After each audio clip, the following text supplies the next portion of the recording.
We all know those GLP-1 injections work wonders, but that price tag almost gave me a heart attack when my insurance denied coverage. I was staring at a choice between paying my mortgage or paying for weight loss. Talk about a rock in a hard place. Then I found Elevate Health compounded semaglutide at just $58 with payment plans that don't require a second mortgage. Same medication, same results, but a price that real folks can actually afford. Visit joinelevate.com today. That's JOINELEVATE.com. Your wallet will be as happy as your waistline. This medication is not FDA approved.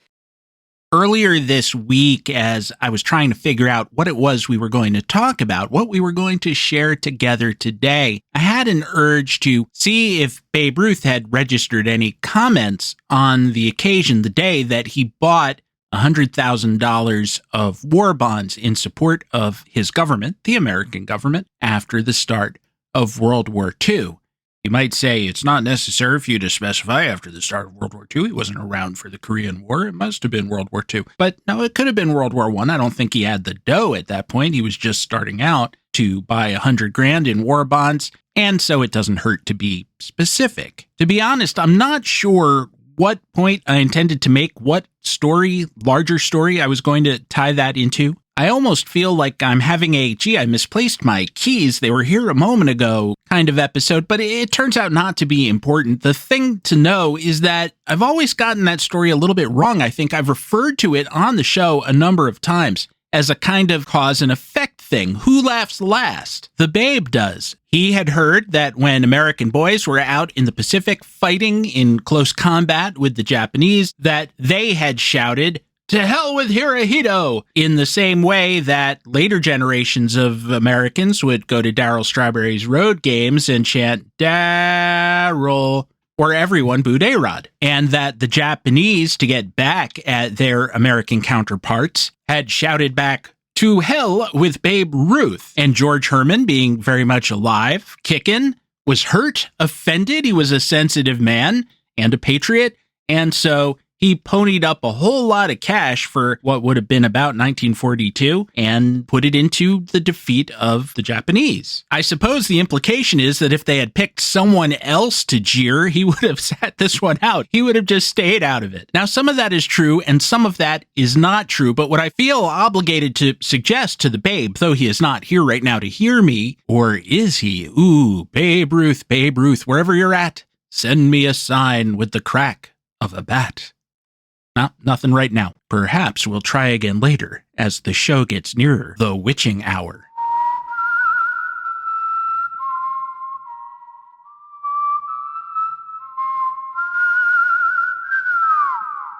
Sorry, I got carried away. He really should have been flattered. They didn't say, "To hell with FDR," the president at the time, or "To hell with Washington," or Lincoln, or Chester A. Arthur, although that would have been pretty funny because the soldiers would have had to stop fighting long enough to look up who the hell they were talking about. "To hell with Roscoe Conkling." What? No, they reached for an American who was not only larger than life, which in Japan they knew by firsthand experience. He had gone to Japan and wowed them. And given that they were human beings just like us, and no doubt had, with the exception of their almost religious reverence for the emperor, who had cultivated a reputation as being a divine figure, which was good for his endurance in the job, it's much harder to convince a sizable number of people to overthrow God, or even a god. They probably had the same ambivalent relationship with their political leaders as we do, which is to say that even the ones you love, you don't really love. And so they reached for someone who would have more sentimental meaning to Americans than any politician, or at least any living one. To hell with James G. Blaine. No, we have to workshop that a bit more. To hell with Davy Crockett? Closer. To hell with Davy Crockett, fighting for slavery.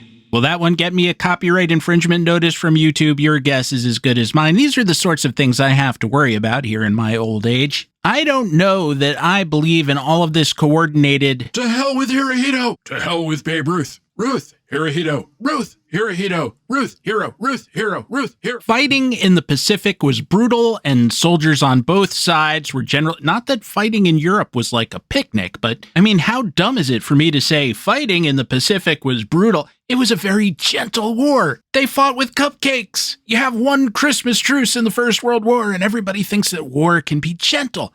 No, they were very busy trying to hurt each other and trying not to be hurt. Therefore, it seems unlikely that they would pause all that often to hurl pithy slogans at one another. And while we're on the subject, you know that Grover Cleveland was a big guy, but he had a libido and he had some success. It wasn't entirely sublimated by eating. He would go out and look for the ladies, and the ladies liked him back. Well, not only that, but sometimes he paid cash. It will be a surprise to some, but you can say this sort of thing about an American president. They said it in 1884. Very advanced civilization in 1884, at least in terms of what you could and could not say about a president. Well, Grover and his libido and his wallet had 6 kids, and the score was 5-1, which is to say 5 with his wife, who came along late in the story, and 1 outside of marriage, maybe, while running for the presidency in the aforementioned year of 1884 on the Democratic Party ticket. His opponent was the aforementioned Mr. Blaine, former senator from Maine, former Secretary of State, former Speaker of the House. You can't fault the guy for his resume.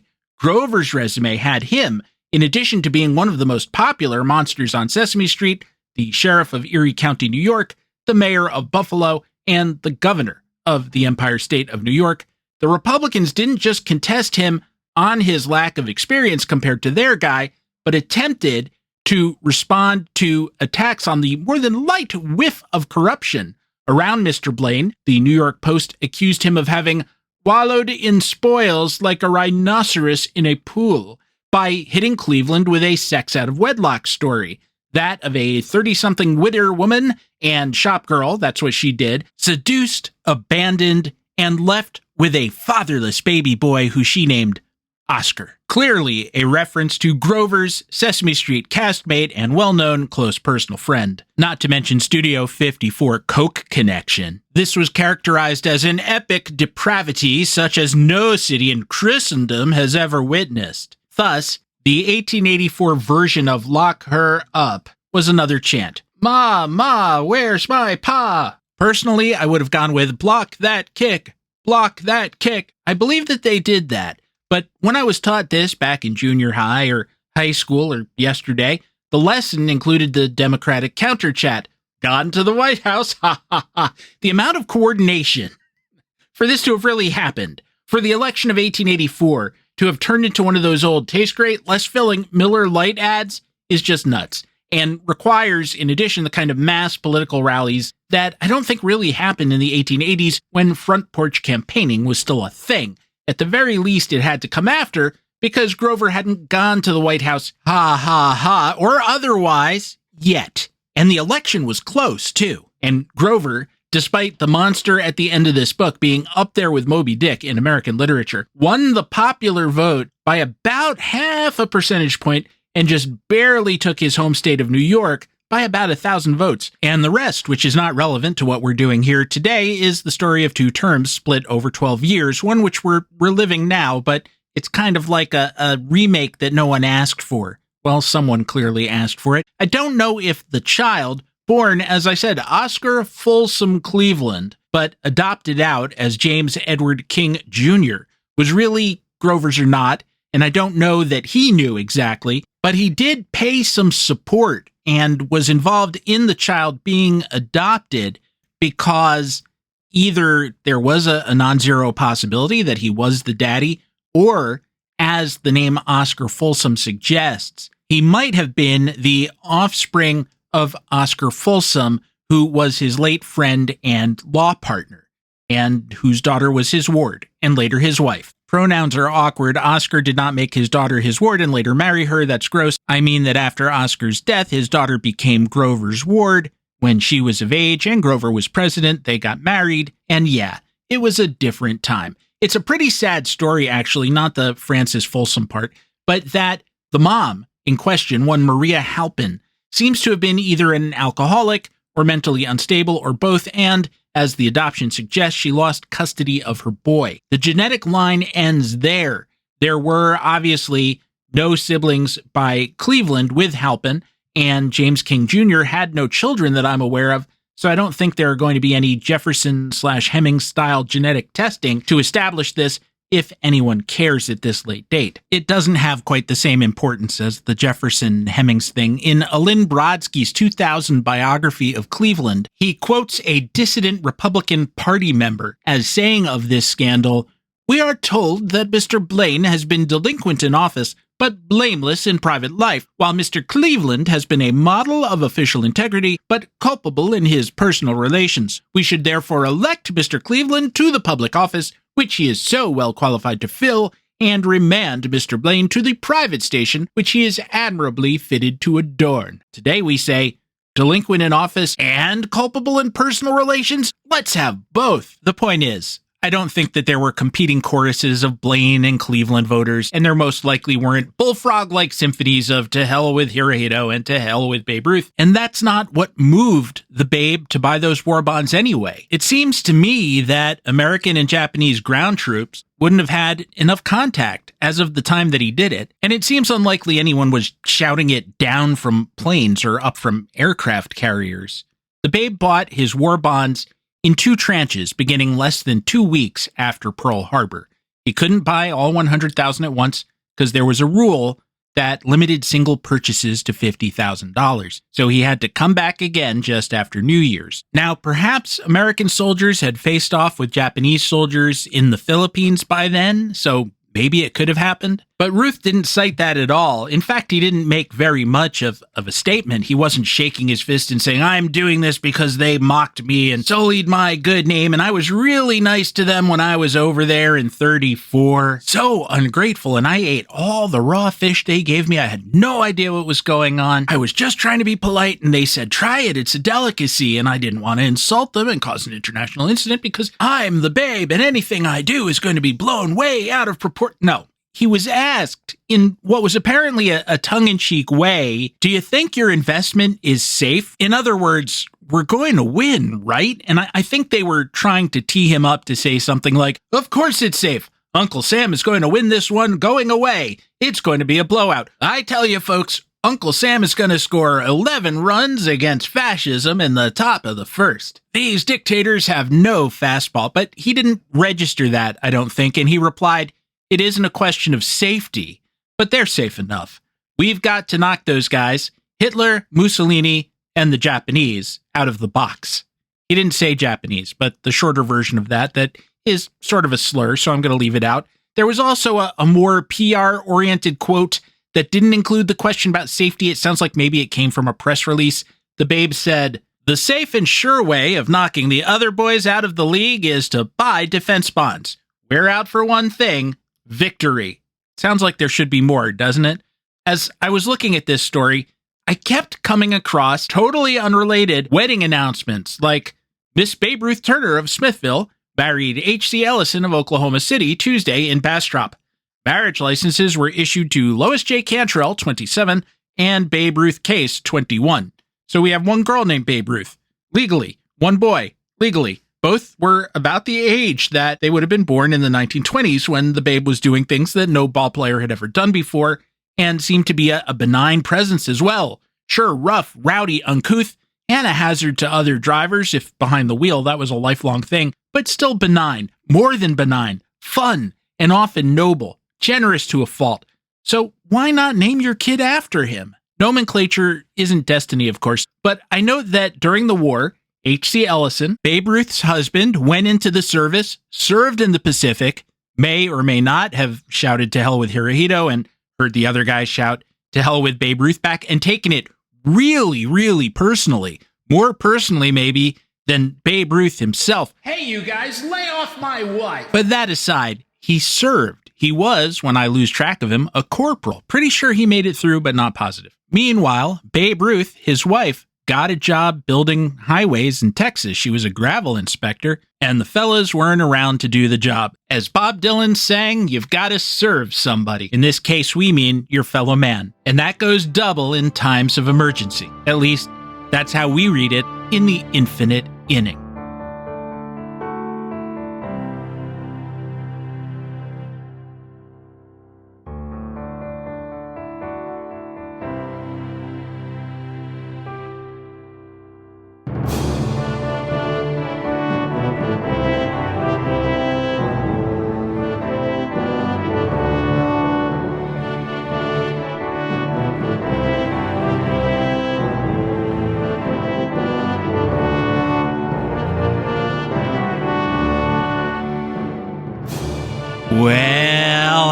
Hello there, and welcome back to the show. Infinite Inning number 345 in an ongoing series. I am, as ever, your convivial host, Stephen Goldman, for this trip, a mission to the past with the express purpose of better understanding the present, the time machine, as ever, being mostly, but not wholly, the American national pastime, the game of baseball, a microcosm of all that surrounds it. In the non-baseball category, Grover Cleveland, one of New Jersey's favorite, most honored highway rest stops, and I guess one of its most libidinous highway rest stops, although that depends what you do there, I suppose. Grover never having visited his own rest stop, that's one of those cosmic unfairnesses that may happen to many of us. He was the glory of his times, and also was a rest stop, but it really does put a different spin on things as you're driving down the highway and you see the sign, next exit, Grover Cleveland Service Area. In 1884, the year of the election that we discussed, the National League home run hitter was Ned or Ed Williamson of the Cubs with 27. The rest of the top four were also Cubs, all with over 20 home runs, and the first non-Cub, Big Dan Bruthers, hit 14 for Buffalo. The top 10 was rounded out by a couple of guys who hit only 7. If you look at Williamson's baseball card, his home run totals go 1, 1, 0, 1, 3, 2, 27, 3, 6, 9, 8, 1, and 2 for a total of 64 in a 1,200-game career. What gives with 1884? The Cubs' right field fence was only 190 feet from home plate. As a team, they hit 142 homers. The Bisons were second with 39. Cleveland was the other outlier, of course, because Democrats just didn't win presidential elections in those days. And, well, wait, what has changed? By that, of course, I meant Grover Cleveland, not the 35-77-1 Cleveland Blues, a short-lived National League team. That's not the same club as the Spiders. Their leading home run hitter hit 4, which was a quarter of the team's total. That was second baseman Germany Smith. We've talked about him before, actually, way back in episode 46 when we discussed Phenomenal Smith, a rookie pitcher trying to break in with the Dodgers, but his teammates decided they weren't having any of that and just intentionally dropped balls all over the place. George J. Germany Smith was one of those who didn't cover himself in glory that day, or certainly covered himself in something, dishonor, I suppose. Speaking of honor and dishonor, I hope that the week we spent apart since last episode was good for you, despite the ongoing end of the Republic. That is, we spent that week apart only if you didn't check out this week's reissue show, where, as always, I spoke for 10 to 15 minutes about whatever was on my mind. I freelanced it a little bit more on those reissue shows. Before we go into the reissue part, I want to make it worthwhile for everyone, even those who have heard the episode before. So if you want to check out after the first 10 minutes, you can. But if you enjoy my company, and I assume that's why you're here, I enjoy yours, then there's something for you. And aside from whatever I did say this week, there was a little baseball story, just 2 sentences long, more or less, that I told at the end of that segment. I'm not going to retell it here, but it was from 1941, and the gag was, isn't this black baseball player stupid? But of course, I didn't tell it that way. I don't believe in ethnic or racial jokes or stereotypes, and in fact, it seemed to me that the gag was subversive of itself, that the baseball player, in saying what the original author characterized as kind of dumb, was actually sort of brilliant and a statement of optimism and resiliency. And if you haven't heard it, I hope you do, and let me know if you hear it the same way. And as a slight spoiler, I will say there is very little daylight between what that 1941 author characterized as dumb and what Yogi Berra said as manager of the 1973 Mets, for which he was celebrated, which is, it ain't over till it's over.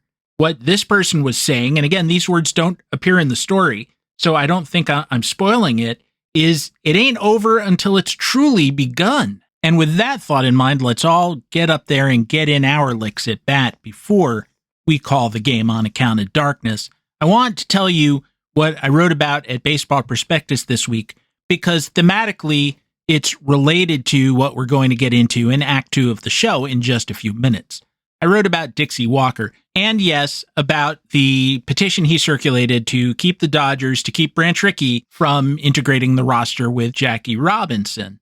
And that sounds like the same old story, doesn't it? But I tried to do it from a different point of view, a point of view that included a reflection without saying so. I want to leave that stuff there for you to find on current events and some of the ways that we are being encouraged to think and not think, or to speak and censor ourselves. One thing I definitely said in this week's reissue episode is that I hope you enjoy these visits to Brooklyn as much as I do. What strikes me as funny is it's not that I, a New Jersey boy who only lived in New York City for a brief portion of his life, has a sentimental feeling about that Dodgers team that went extinct long before I was born. I've gone to Brooklyn for a number of reasons, but I've never gone there to mourn the Dodgers or Ebbets Field. I'll go to a natural history museum and apologize to the passenger pigeon and the Carolina parakeet and the dodo, or the specimens thereof. And I'm not embarrassed to admit that I've gone to shrines like the Lincoln Memorial, and I have had moments of talking to the statues. In my head, that is. I don't do it out loud. And no, they don't talk back.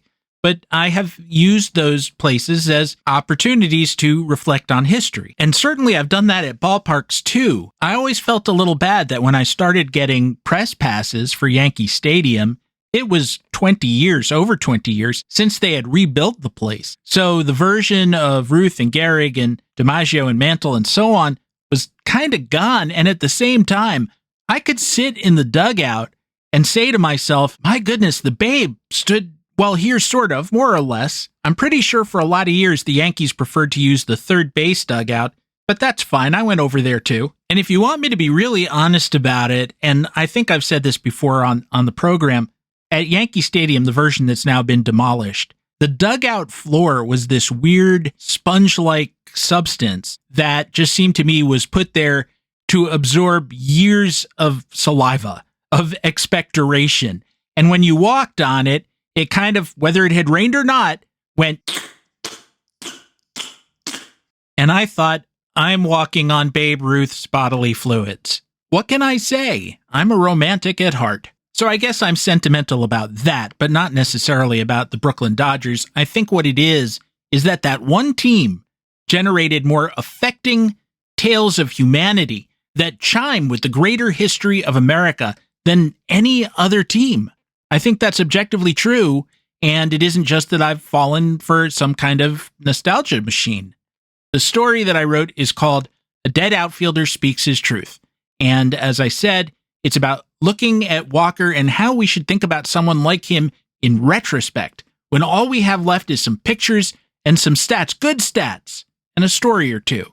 Can you separate your admiration for the stats from your disapproval of the person? Should you? And also, of course, we have to bring this in, especially today. What if you don't disapprove of the person and I do, or vice versa? How we remember the dead says more about us than the dead guy. We put them to our own purposes. And the further we get away from the complexity of the person, the more we have enmeshed ourselves in an illusion, or the author of the illusion is trying to enmesh us. And I do hope you'll check it out. It's a baseball story, damn it. And in Act 2, we're going to continue with that theme obliquely, trust me. Not with the Dodgers, but with the Yankees. This story was sparked by Cal Raleigh's great big season in Seattle, one in which he passed Mickey Mantle for the single-season home run record by a switch hitter. And I wanted to talk about what part Mantle's season played in allowing him to do it, or what happened from Mantle's side of the story that helped shape his total. And inevitably, that leads us to questions about other aspects of Mickey Mantle and his time. We are more than overdue for a break, so let's do that very quickly. And on the other side, we will ring in one of the relatively few visits this show has made to the Mick.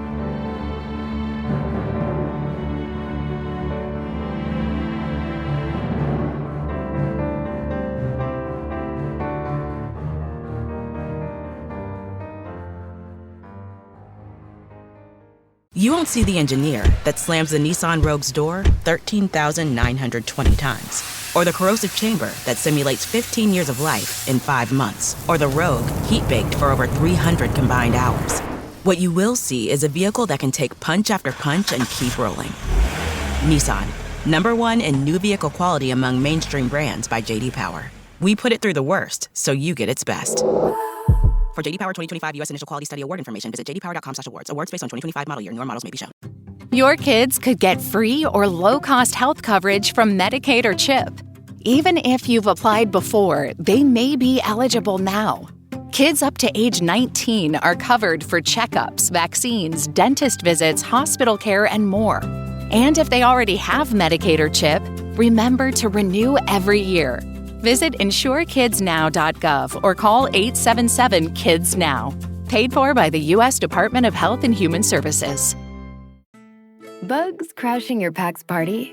Whether they've got paws or sneakers, your pack deserves a home that's protected from pests. That's where Wondercide comes in. Plant-powered protection made with steam-distilled natural essential oils that actually work. It kills and repels fleas, ticks, mosquitoes, and ants without questionable ingredients or overpowering smells. Safe to use around kids and pets when used as directed, lab-proven to work fast, and proudly made in the USA. We offer sprays for pets, people, homes, and yards. Plus, spot-on treatments, collars, and even shampoos. Whatever your pack needs, we've got it covered. Founded by a pet parent looking for a better way to protect her dog Luna, Wondercide's now protected over 21 million lives and counting. You might have even seen us on Shark Tank. Go to Wondercide.com and use code WONDER20 for 20% off your first order. That's WONDER20 at Wondercide.com. Wondercide. Protect your pack with plant-powered Wondercide today.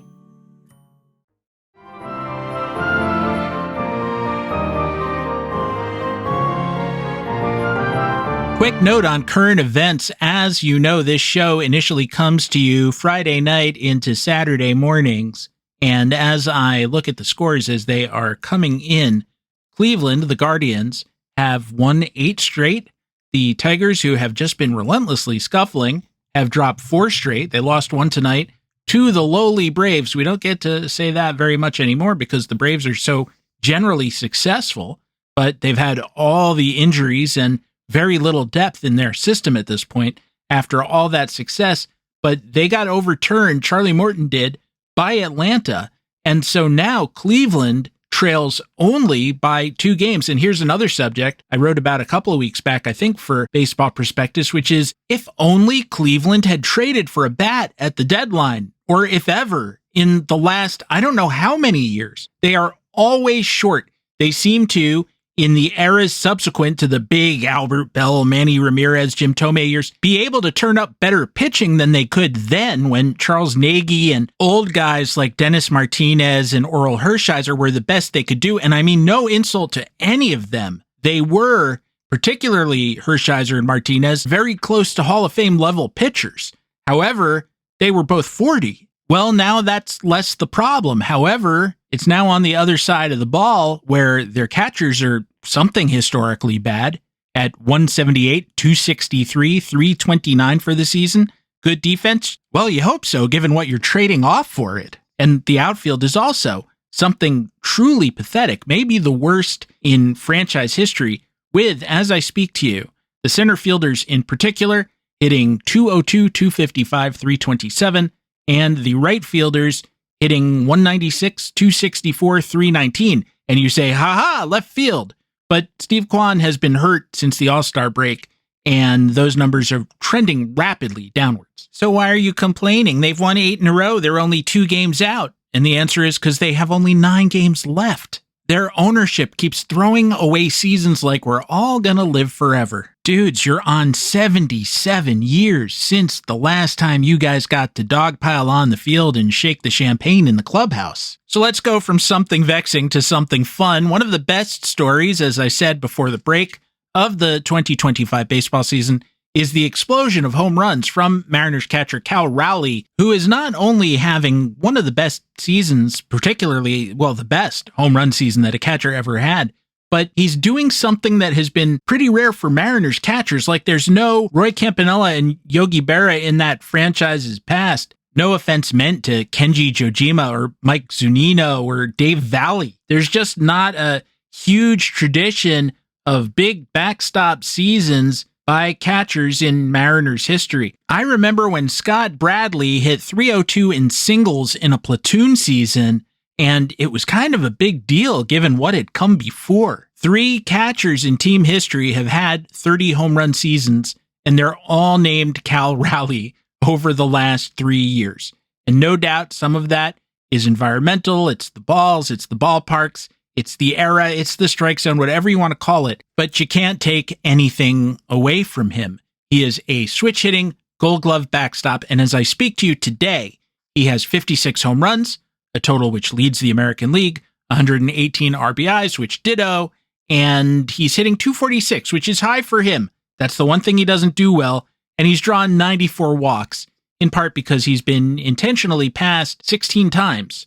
Not only has Raleigh set a record for catchers, but he also has passed Mickey Mantle's 1961 total of 54 home runs by a switch hitter. And that one makes me a little sad and regretful, I think is the word. Not because I'm a big Mantle partisan, or as I said, I don't begrudge Raleigh anything, but rather because it's such a strong reminder of what Mantle, as good as he was, managed to either throw away or to be less judgmental about things, had taken away from him by misfortune and bad timing. As well you know, one of the big stories of the 1961 season, the big story of a season that was a statistics-distorting expansion year, was the competition between Mantle and his teammate and outfield partner Roger Maris to break Babe Ruth's single-season record of 60 home runs set in 1927. Mantle got through August with 48 home runs in 131 games. Maris had 51 in 132 games. So both the overall quest and the intra-team competition were very much still alive. It's fun to look at how each player started the season, too. Mantle didn't homer in his first 3 games, but hit 7 over the next week or so. Maris got off to a slow start, the defending MVP, by the way, of the 1960 season, and he hit 161 with no home runs over the first 10 games. And from there, Mantle held on for a long time. It took until mid-August for Mantle to yield the lead. As of August 15th, Mantle had 45 home runs, and Maris passed him that day.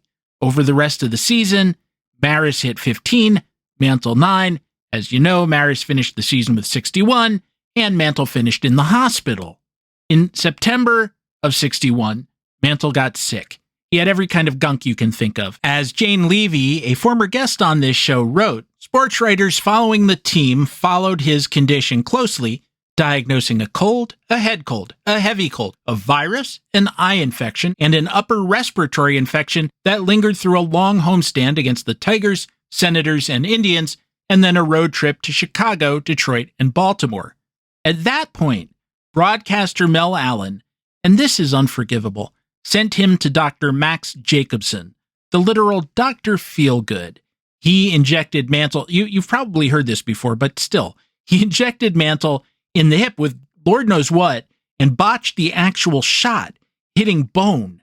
Miracle Max lost his license in 1975, but that was way too late to save Mantle's 1961 season. The site of the shot abscessed down to the bone. God, please. I don't know about you. I have no desire to view my own bones. I mean, on an x-ray, sure. I've done that multiple times, but not like looking through a window on my arm. Certainly not one that's festering and alive with microbiology. Them bones gonna walk around, but in a suit, a nicely tailored suit, you understand. Now, Mantle didn't see Dr. Feelgood and receive his bolus of amphetamines and industrial runoff until September 25th. By then, he had hit 1 home run in his prior 15 games. There wasn't much season left. Jacobson's visit, or his visit to Jacobson, came on an off day between games 158 and 159.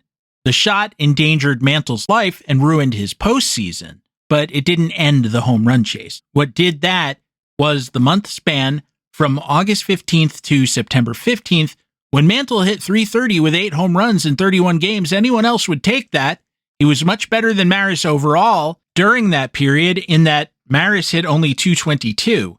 He just happened to hit 10 home runs to Mickey's 8, and Marries kept on going, whereas due to this illness or series of illnesses that Mantle had, climaxed by this ill-administered shot, meant that he was done, whereas Roger just kept going. Now, whether you want to say that it happened that way because Marries just hit more home runs and would have happened no matter what, and you might be comfortable and fair and right saying, hey, Mantle got sick, it happens. Or maybe you want to impute Mantle's illnesses to his lifestyle. There's less direct evidence for that. It's hard enough to prove who got you sick if you've been sitting in a room of sniffling kindergartners. Which one? Which one is the guilty one? No doubt Mickey had a lot of late nights when he didn't get sick. And yet, it's not wholly unreasonable to take that into consideration. Well, that will determine how much of a loss one feels about his season's denouement. Prior to the Dr. Feelgood shot, he'd already been leaving games early because of his illness, and he'd sat out all but one at-bat of games 153 through 156. Post Dr. Feelgood, he started only 3 of the remaining 6 games and finished none of them. Back at the beginning of the month, he had his last 2-home-run game against the Tigers. He had 50 homers with 26 to play.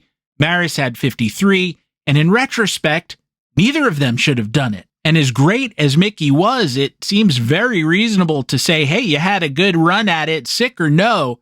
That just isn't a normal home run pace. 11 in 26 games, that hasn't happened very often. And to the extent that it has, those who did it were part of the juiced ball and juiced player era. There are some exceptions, Giancarlo Stanton, J.D. Martinez, Reggie Jackson going back. They've all exceeded that, but mostly you see Sosa and Bonds and McGuire. You just have to tip your cap to Roger Maris. And yeah, okay, microbes, bacteria, viruses of all kinds, but still, when Mantle was unable to play because his leg was falling off and it had caused him to register a 101-degree fever, the Yankees sent him to the hospital so he didn't die of septicemia, and he had surgery to clean that sucker out and pack it with gauze. So that was the conclusion of a health journey that, in his memoir, the Mick, Mantle said had all started with a head cold.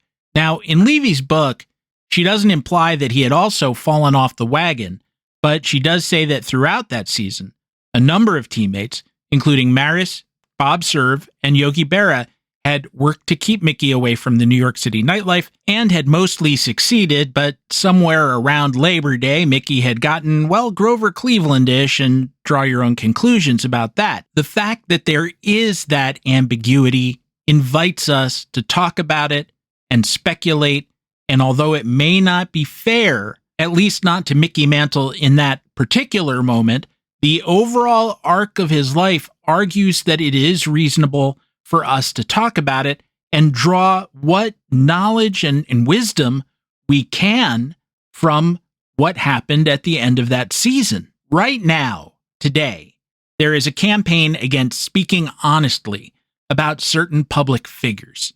And if that applied to the Mick, I couldn't talk about what we just did, and Levy couldn't have written her book. And yes, Mickey didn't, pardon the expression, put himself on a mantle. He spoke of these matters himself, quite often, in fact, before he left us in 1995. But somehow that's no defense to whatever this is that we're going through. Quoting the dead at their worst is apparently not a defense to an accusation of, well, I don't really know, reveling in their demise somehow. For the record, I don't think I need to say this, but I will. I'm really sorry Mickey isn't here anymore.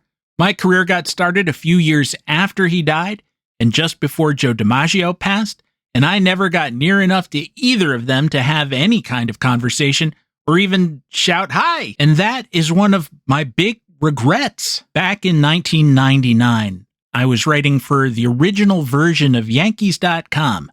I'd been doing so for a while at that point. There was terribly little oversight from the Yankees themselves, pretty much none at all. This was so early in the life of the internet that I don't think the people running the team, and they were all more of George Steinbrenner's cohort than mine, had understood how much money there was to be made and how important it would be to them financially and reputationally. And so someone approached them, and a bunch of other teams too, and said, hey, we'd like to produce a website for you. Will you take $3.99 for the rights? I'm exaggerating, but it probably wasn't a great deal more. And they said, sure, knock yourselves out. And basically, they would have preferred if they'd never heard from us again. And periodically, we'd say, can we get some press passes? And they'd say, no. Can we get a ticket or two? And they'd say, no. Can we interview Bernie Williams? And they'd say, no.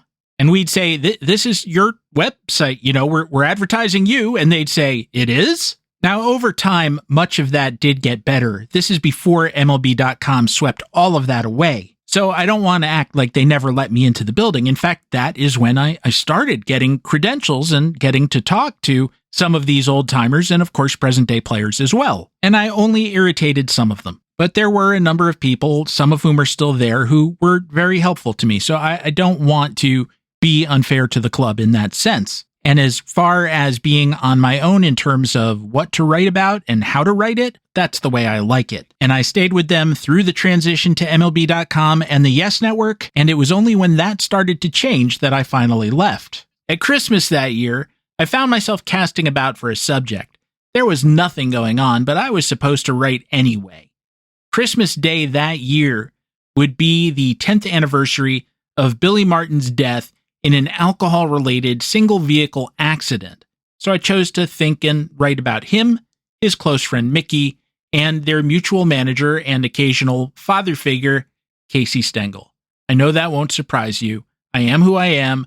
I was who I am, although I hope I've grown in other ways, but these are the stories that I care about. These are the people that I care about.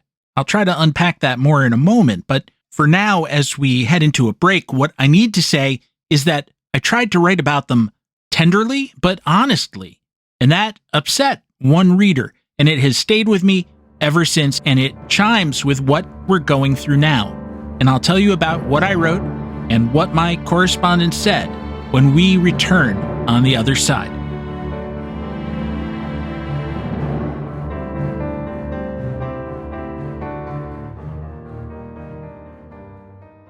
You won't see the engineer that slams the Nissan Rogue's door 13,920 times. Or the corrosive chamber that simulates 15 years of life in 5 months. Or the Rogue heat-baked for over 300 combined hours. What you will see is a vehicle that can take punch after punch and keep rolling. Nissan, #1 in new vehicle quality among mainstream brands by J.D. Power. We put it through the worst, so you get its best. For J.D. Power 2025 U.S. Initial Quality Study Award information, visit jdpower.com/awards. Awards based on 2025 model year. Newer models may be shown. Bugs crashing your pack's party? Whether they've got paws or sneakers, your pack deserves a home that's protected from pests. That's where Wondercide comes in. Plant-powered protection made with steam-distilled natural essential oils that actually work. It kills and repels fleas, ticks, mosquitoes, and ants without questionable ingredients or overpowering smells. Safe to use around kids and pets when used as directed. Lab proven to work fast, and proudly made in the USA. We offer sprays for pets, people, homes, and yards. Plus, spot-on treatments, collars, and even shampoos. Whatever your pack needs, we've got it covered. Founded by a pet parent looking for a better way to protect her dog Luna, Wonderside's now protected over 21 million lives and counting. You might have even seen us on Shark Tank. Go to Wonderside.com and use code WONDER20 for 20% off your first order. That's WONDER20 at Wonderside.com. Wonderside. Protect your pack with plant-powered Wonderside today. We all know that owning a small business means you wear many hats, but sometimes you really need an extra pair of hands. Upwork is how good companies find great and trusted freelance talent. With more than 2 decades of experience, with the simple and ambitious goal of pioneering a better way of working, companies at every stage turn to Upwork to get things done and find more flexibility in staffing key projects and initiatives. They access a global marketplace filled with top talent in IT, web dev, marketing, and more. Posting a job on Upwork is easy. With no cost to join, you can register, browse freelancer profiles, and get help drafting a job post or even book a consultation. From there, you connect with freelancers that get you and can easily hire them and take your business to the next level. Visit Upwork.com right now and post your job for free. That's Upwork.com to post your job for free and connect with top talent ready to help your business grow. That's UPWORK.com, Upwork.com.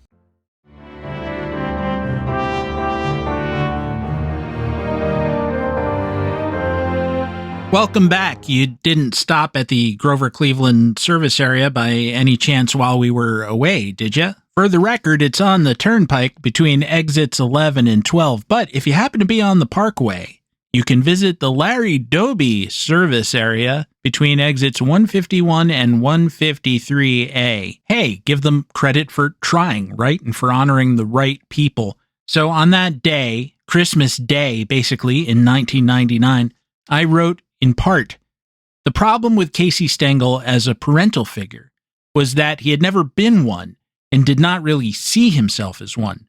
Stengel's self-image was that of a teacher, someone who took young players and taught them how to play the game. As such, he was capable of a teacher's frustrations when his pupils, particularly Mantle, who Stengel saw as his legacy in the game, his creation, in the same way that Mel Ott had been his mentor, John McGraw's, failed to perform to his level of expectation. The teacher-student relationship superseded any other emotional bond. In refusing to be like a true father and limiting his parental attentions to the ballpark, Stengel failed to hold up his end of the bargain with these two young men who played their hearts out for him. I think this is particularly true in relation to alcohol, an area where Martin and Mantle emulated Stengel without having Stengel's tolerance. It was a failure that led to the untimely deaths of both men. Mantle, who bravely made his alcoholism public, died of liver disease, and Martin's drinking heavily figured in his professional problems and ultimately his accidental death. Alcohol is a troubling part of the legacy that Stengel left them.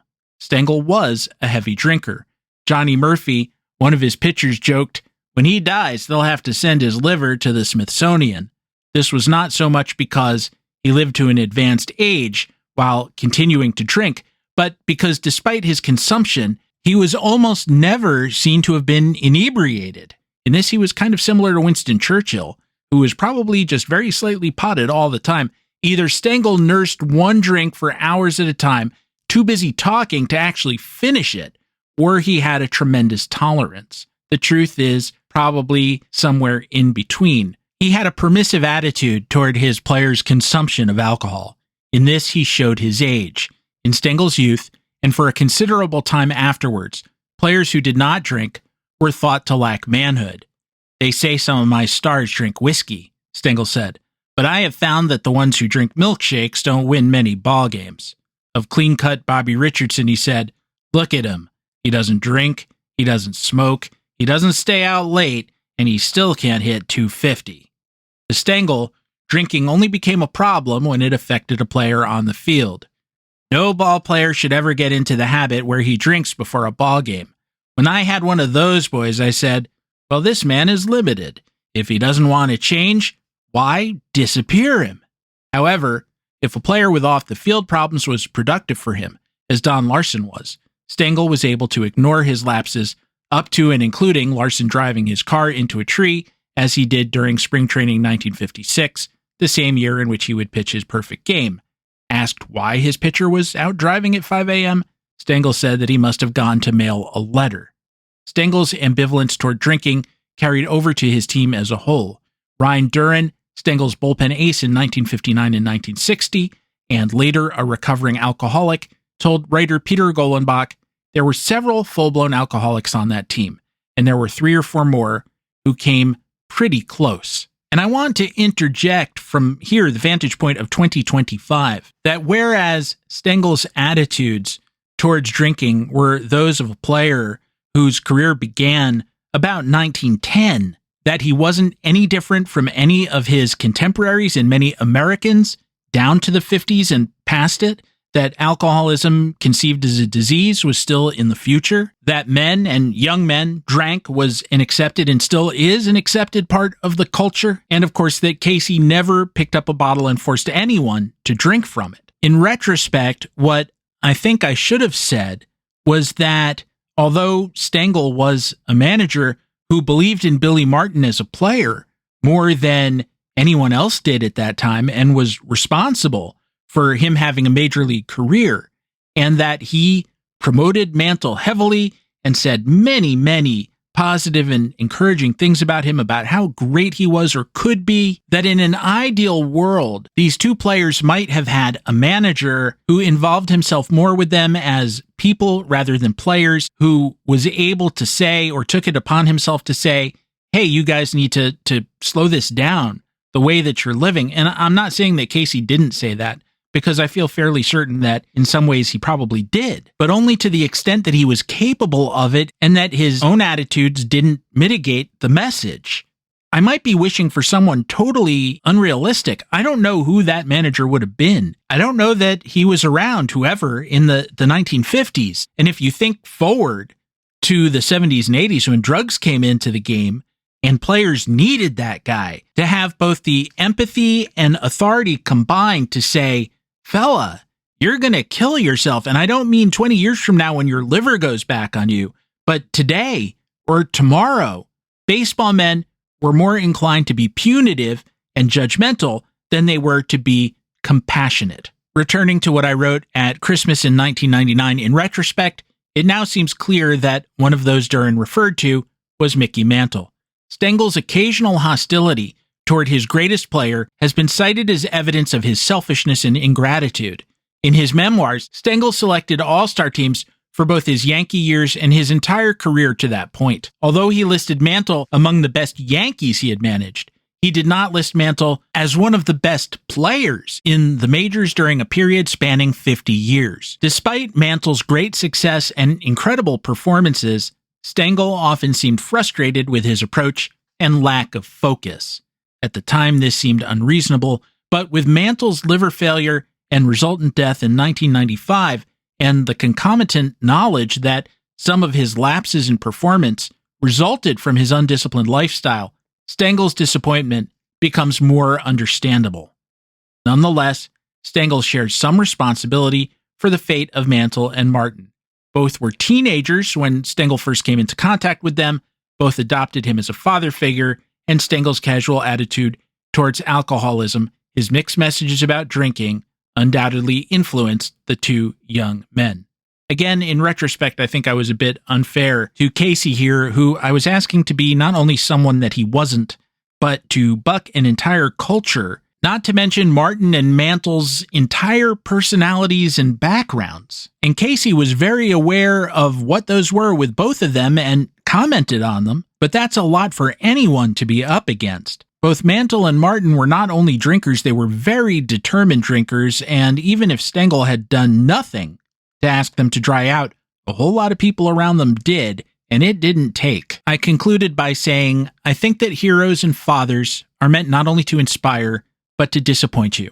The moment you discover that someone you idolize has faults and weaknesses, you grow a little bit. Realizing that you can't find perfection in another human being is an essential step on the road to maturity and adulthood. That's why every hero has a little something left out, so you can miss it in them and find it in yourself. I don't know if Mickey Mantle or Billy Martin ever found whatever qualities that absent fathers and a difficult surrogate failed to instill in them.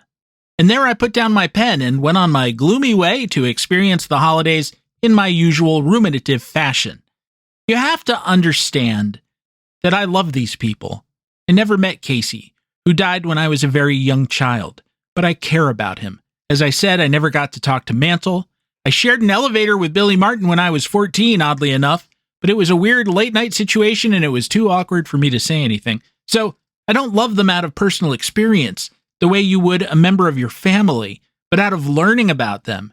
And maybe that's not the most realistic way to love someone, but I do. The thing is, as a matter of both personality and philosophy, I don't love anyone uncritically. It's a good way to blind yourself, get hurt, be disappointed perpetually. And not only won't you do yourself any good, you won't be of any help to those you do love if you insist on experiencing them in a way that doesn't reflect who they really are. Shortly after that column appeared, I got a hostile response from Jenny. That really was the writer's name, but let's call her Scott. Scott wrote, I usually enjoy your commentaries on the Yankee Forum, but your one on Casey, Billy Martin, Mickey Mantle was not one of my favorites. The Yankees website is not the right place to speak of drinking habits, etc. How about dwelling on how Billy Martin interrupted his career in the majors to serve in the Korean War, or how his timely hitting was key in many Yankee postseason victories? Leave the smut to the message board. And all that garbage around the holidays when kids are home surfing the net? Sincerely, Scott. You know what jumps out at me now, and I didn't respond to it at the time, is that Billy Martin interrupted his career to serve in the Korean War the same way a ton of Americans interrupted their careers to serve in the Korean War, reluctantly, unwillingly, and because there was a draft and it was the law. They were not thrilled to go. Martin was not thrilled to go. Ted Williams really didn't want to go. Yes, they did their duty by their country, and we honor them for that, but it wasn't like they nobly said, "Baseball must wait until the present national emergency has concluded." They were spectacularly unthrilled by it and remained unthrilled for the rest of their lives. Now, in terms of my actual response, it was similar to what I said earlier, that speaking honestly about people is a service to each other and ourselves.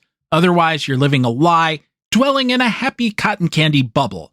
I'm not going to read my response to Scott word for word, but a few excerpts. Americans don't trust each other to understand nuance, so we sterilize our history, so our heroes are bland and faultless. They become 100% good, our motives 100% pure. A warm-blooded George Washington is a lot more interesting to learn about than the Marble Man. Washington was offered tremendous power and consistently refused it. If you don't assume that he was perfect, then it's a fascinating story. How strong he must have been to never give in to temptation. In school, we learn about the high ideals of our revolution and how we made the world safe for democracy in World Wars I and II, but we hear almost nothing about what we did to the Philippines at the turn of the 20th century or our dozens of interventions in Latin America. We learn that Abraham Lincoln freed the slaves, which is a simplistic notion in itself, but get very little sense that it took him years to figure out that that was what he was supposed to do. To me, a Lincoln who was born with his moral compass screwed on exactly right is far less instructive than a Lincoln who had to get his bearings in the world before his inner goodness and morality finally asserted themselves and made him an instrument of destiny. That he paid for that destiny with his life makes his struggle to arrive at it all the more poignant. Taken solely on his ability to take a bad team and turn it into a winner, Billy Martin was the greatest manager of all time. No one, not Connie Mack or Earl Weaver or John McGraw, could turn a team around the way that he did. Unfortunately, he had a dark side. He was suspicious, paranoid, often violent, and alcohol played a large part in making him that way. If we tell the story of Billy Martin without talking about those qualities, we are telling a lie. We have to make up outlandish excuses for him. Martin was fired 9 times in 16 seasons because every owner he worked for was insane. He stopped getting along with his players 9 times in 16 seasons because all of his players didn't want to win as badly as he did. Denying the truth about this one aspect of Martin's life quickly forces us to alter his entire story in so many other areas that we're not talking about the real Billy Martin anymore. He's just a character we made up. The same is true of Mickey Mantle. We can learn from Billy Martin and Mickey Mantle, and knowledge is more valuable than mere awe. Mantle knew that when, just before he died, he said, "Kids, don't be like me." He was asking us to remember him as he was, not as we would have wished him to be. In preparing this response, I've avoided touching on alcoholism because my areas of knowledge are baseball and history, not substance abuse. However, I would like to assert that the subject of alcoholism should not be hidden from children. Several studies have shown that children who are well acquainted with alcohol and its destructive powers are much less likely to abuse it in later years. Unrealistic heroes have little value. Like fairy tales, they exist to socialize our children with dramatized examples of right and wrong. Unfortunately, fairy tales also lack the complexity of the real world. They leave us helpless to interpret the contradictions inherent in real people and in our national story, and deprive us of the ability to think critically. James Baldwin wrote, "American history is longer, larger, more various, more beautiful, and more terrible than anything anyone has ever said about it. As baseball is part of American history, that's true of the game as well, but we don't have to let it be that way. That's where I left things with Scott, aka Jenny, and that also concludes this week's sermon, except for me to say that deciding what of the preceding, if any, applies to current events is entirely up to you. And now that I've gone back through all of that, I would ask a further question, and this kind of goes to both what Jenny, aka Scott, and some of our leaders are saying now, which is, how dare you say these things about person X or person Y? And my question would be, how dare I? Why? What is it that you're afraid of? What will change if people hear what you don't want them to hear? Who is it that you think will be harmed? Is it you? Good old Jenny, aka Scott. I hope they're doing well. Should you wish to do well with me on social media, you can follow me at stephengoldman.bsky.social. You can also write us, by which I mean me, at infiniteinning@gmail.com. And there's still a Facebook group. Simply go to Facebook, search on Infinite Inning. Bang, you're there. I put up a photo of Babe Ruth collecting his war bonds, or half of them. Should you wish to support the show, and I very much hope you do, and yeah, I know times are hard and the price of coffee has doubled, please go to patreon.com/theinfiniteinning. We're all in this together. Gear of a rudimentary kind, available at the-infinite-inning.creator-spring.com. Original soundtrack available gratis at casualobservermusic.bandcamp.com. Finally, should you find yourself with the proverbial moment to spare, please go to the podcatcher of your choice. You've heard me say it a million times, or 345, and rate, review, and subscribe.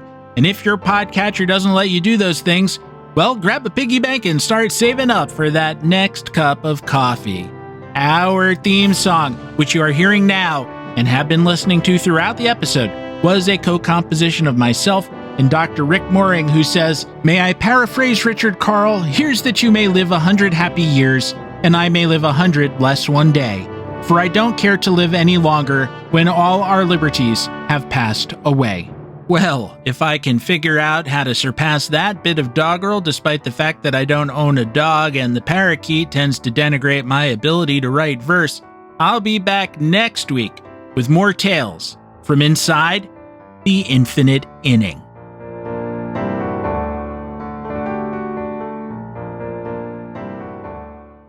With Robinhood, not only can you trade individual stocks and ETFs, you can also seamlessly buy and sell crypto at low costs. Trade all in one place. Get started now on Robinhood. Trading crypto involves significant risk. Crypto trading is offered through an account with Robinhood Crypto LLC. Robinhood Crypto is licensed to engage in virtual currency business activity by the New York State Department of Financial Services. Crypto held through Robinhood Crypto is not FDIC insured or SIPC protected. Investing involves risk, including loss of principal. Securities trading is offered through an account with Robinhood Financial LLC, member SIPC, a registered broker-dealer.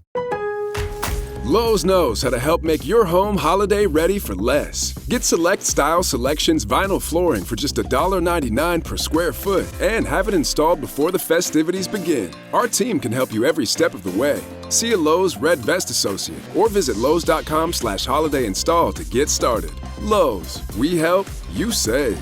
Basic install only. Date restrictions apply. Subject to availability. Installed by independent contractors. See associate for details. Contiguous U.S. only.